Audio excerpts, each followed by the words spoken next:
घरी आली आमच्या गावाकडे, कसं वाटतंय तुला? खूप छान. आम्ही गावाला फिरलो, शेतीत पण गेलेलो.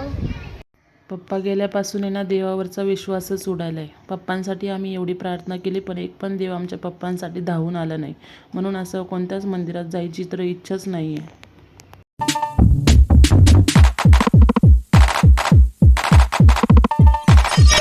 पप्पाला जाऊन 2 महिने झाले पण अजूनही मन त्या दुःखातून बाहेर पडत नाही आहे. दुसऱ्या दिवशी पप्पांचा महिना होता. सगळ्या आत्या आल्या होत्या, घरात सगळे होते. जेवण झाले, पप्पांना नैवेद्य दाखवला पण तरीही घरात एक मोठी पोकळी जाणवत होती.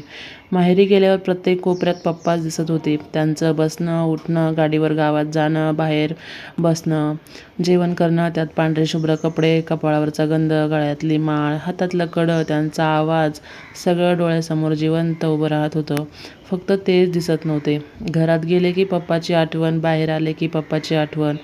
सगळे दिसायचे, काका, काकू, भाऊ, भाऊजाई, मुलं, आई सगळे दिसत होते. पण माझे वडील मात्र कुठेच दिसत नव्हते. डोळे भरून यायचे, रडू यायचं पण आईसमोर स्वतःला सावरत होते कारण मी रडले तर आई अजून तुटून जाईल. भाऊंच्या डोळ्यातही दुःख पाहत नव्हतं. खरंच आपल्या डोळ्यासमोर आपला बाप जाताना पाहणं हे आयुष्यातलं सर्वात मोठं दुःख असतं. माहेरातून काहीही मिळालं नाही तरी चालेल पण आई वडिलांचं प्रेम मात्र मुलींना आयुष्यभर हवं असतं आणि तेच प्रेम आमचं लवकर निघून गेले.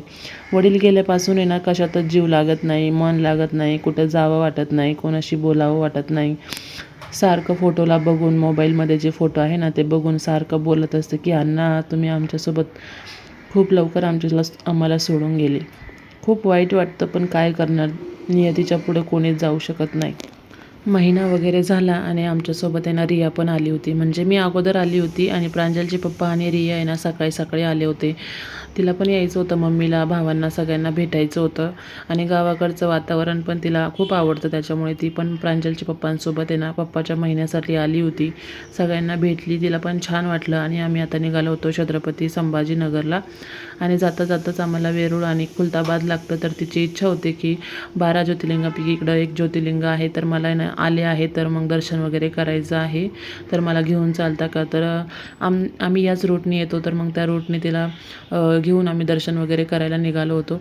इच्छा तर मेली आहे देवाला जाण्याची कारण की ना देवाने आमच्यासोबत खूप परीक्षा बघितली. आम्ही पप्पाच्या वेळेला ना प्रत्येक देवाला आहे ना म्हणजे प्रत्येक देवाला आहे ना पप्पाला आयुष्य मागत होतं की पप्पाला आहे ना आमच्या लवकर बरं कर. आम्ही ना खूप नवस पण केले होते पण देवानं आमच्याकडं अजिबात थोडं पण बघितलं नाही आहे. आणि इथं वेरूळला पण आहे माझा भाऊही ना एवढ्या लांबपर्यंत आला होता, तिथलं तीर्थ वगैरे घेऊन गेला होता. आम्ही पप्पाला ते तीर्थ वगैरे पण दिलं होतं. पण असं वाटतंय ना की देवाने खूप आमची परीक्षा बघितली आहे. मन मात्र खरंच नव्हतं की देवाला जावं म्हणून नाही का. पण आता हे रियामुळं मी ना खूप मोठं मन करून इथं आली होती कारण की ती परत येणार नाही आणि तिची इच्छा आहे. म्हटलं चल परत कधी येते माहीत नाही आपल्या इकडं, आली आहे तर तिची इच्छा नको मोडायला. पप्पाच्या वेळेला ना आम्ही प्रत्येक देवाला म्हणजे नवस केले होते आणि आमच्यासाठी कोणताच देव धावून नाही आला आहे. मी म्हणजे ना प्रत्येक दिवस आहे ना महामृत्युंजय मंत्राची जप करायची, पप्पाचा हात धरून ना मंत्राचा जप करायचे, रोज माळ जपायची. आई पण होईल तेवढं स्वामी समर्थ महाराजांची जप करायची. आणि आम्ही ना रोज आहे ना महादेवाला जायचो. तिथं पण आहे ना 11 वेळा आम्हाला सांगितलं होतं की महामृत्युंजय मंत्र जप करा. आम्ही तिथं पण जप करायचो. गावरान गाईचं तुपाचं जे असतं ना ते दिवा लावायचो, पाणी टाकायचो महादेवाला. रोज म्हणजे असं चालू होतं आमचं. आणि तिथलं बेलाचं पान वगैरे घेऊन जायचो, पप्पाच्या आहे ना डोक्याखाली ठेवायचो. आणि एवढं सगळं आम्ही आयुष्यात कधी देवाची प्रार्थना केली नसेल एवढं आम्ही ना पप्पासाठी प्रार्थना केली होती. असं बोलताना सुद्धा ना एवढं मन भरून येतं ना. खूप म्हणजे ना देवाने आमची परीक्षा बघितली आहे.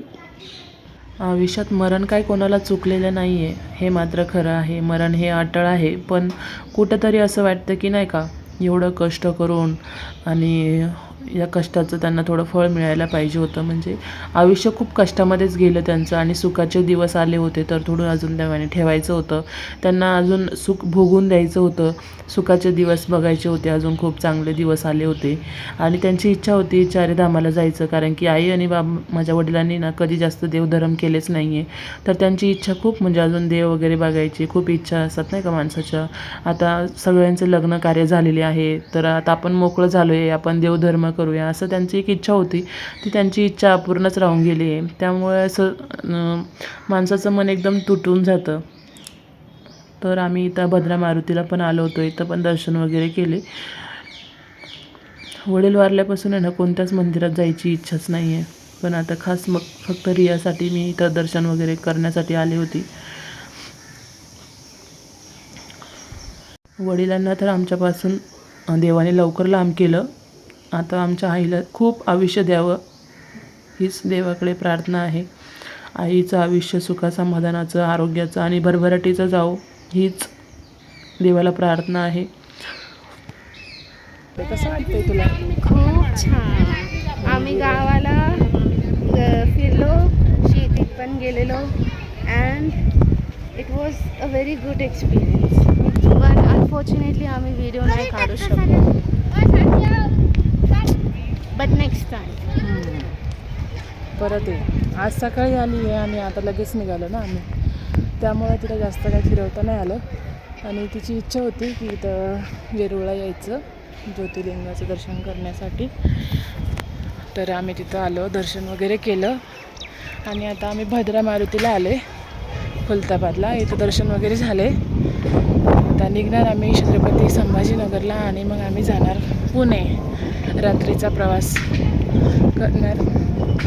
कॅब केलं आहे आम्ही, आता बाहेर थांबले. आता आम्ही डायरेक्ट जाणार आहे छत्रपती संभाजीनगरला. मस्त वाटलं, छान वाटलं. रिया आली, तिला पण छान वाटलं आज. मस्त गावाकडचं वातावरण तिला खूप आवडलं. तर चला, मंदिर वगैरे परिसर खूप छान आहे. तुम्ही जर कधी आले नसेल तर नक्कीच या खुलताबादला आमच्या गावाकडे, है ना. परत ये आमच्या गावाकडे. ऑफकोर्स. अजून खूप काही फिरवण्यासारखं तुला, पण तू आता खूप कमी वेळासाठी आली ना. पण आता काय करायचं ना गं, लॉग इन पण आहे. खूप कमी टाईम भेटलं, त्यात पण मी पटापट आले.